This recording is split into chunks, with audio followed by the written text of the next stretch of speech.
তো দেখতে পাচ্ছেন এই গানটা স্টার্ট হয়ে গেছে। সো এই গানটা প্লে হতে হতে আমার এখন মনে হচ্ছে যে আমি এটাকে শুনবো, জাস্ট আমি দেখবো না, এটাকে প্রেস করে দিব। দেখতে পাচ্ছেন এটা ব্ল্যাক স্ক্রিন হয়ে গেছে।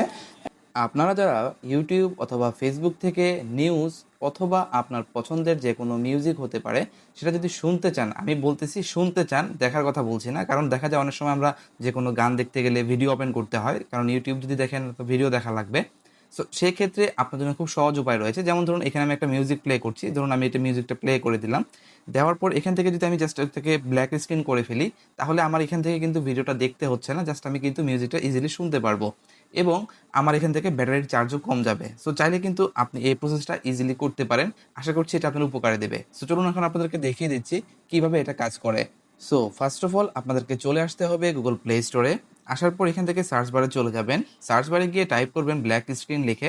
এই যে অ্যাপ্লিকেশনটা চলে আসছে, জাস্ট এটাকে আপনারা ট্যাপ করে ওপেন করে ফেলবেন। সো ওপেন হওয়ার পর এখানে ওপেনে প্রেস করবেন। এটাকে আপনাদেরকে দেখতে পাচ্ছেন এই হচ্ছে এটার ইন্টারফেস। সো ইন্টারফেসটা আসার পর দেখতে পাচ্ছেন নিচে কিন্তু ৩-৪টা অপশন রয়েছে। সো আপনি যেটা ভালো লাগে সেটা আপনি এখান থেকে সেট করতে পারেন। এটা হচ্ছে আইকন। সো আমি এই আইকনটা দিয়ে দিচ্ছি। দেওয়ার পর নিচে দেখতে পাচ্ছেন স্টার্ট নামে একটা অপশন রয়েছে। চাইলে কিন্তু এই আইকনের সাইজটা কিন্তু আপনি ছোট বড় করতে পারেন। সো আমি একটু ছোট করে রাখছি। রাখার পর জাস্ট আপনারা এখান থেকে স্টার্টে প্রেস করে দিবেন। দেওয়ার পর এটা স্টার্ট হয়ে গেল। এখন আপনারা যদি ইউটিউবে চলে যান, সো আমি এখান থেকে ইউটিউবে চলে যাচ্ছি। ইউটিউবে আসার পর আমি আপনাদের সামনে দেখিয়ে দিচ্ছি। আমি এখান থেকে একটা গান প্লে করছি। সো দেখতে পাচ্ছেন এই গানটা স্টার্ট হয়ে গেছে। সো এই গানটা প্লে হতে হতে আমার এখন মনে হচ্ছে যে আমি এটাকে শুনবো, জাস্ট আমি দেখবো না। আমি এখান থেকে জাস্ট বাটনটাকে প্রেস করে দিব। দেখতে পাচ্ছেন এটা ব্ল্যাক স্ক্রিন হয়ে গেছে। এখন কিন্তু জাস্ট আমি শুনতে পারছি, আমাকে দেখতে হচ্ছে না এবং মোবাইলের ব্যাটারির চার্জও কিন্তু যাচ্ছে না।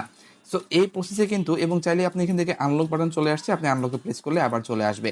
সো এই প্রসেসে কিন্তু চাইলে আপনি আপনার ফোনের যে আপনার পছন্দের যে গানটা রয়েছে সেটা শুনতে পারবেন, প্লাস আপনার ব্যাটারিটাকেও সেভ করতে পারবেন। সো এই ছিল আজকের ভিডিওটি। আশা করছি ভিডিওটি আপনার অনেক উপকারে দিবে। দেখা হচ্ছে নেক্সট কোনো ভিডিওতে।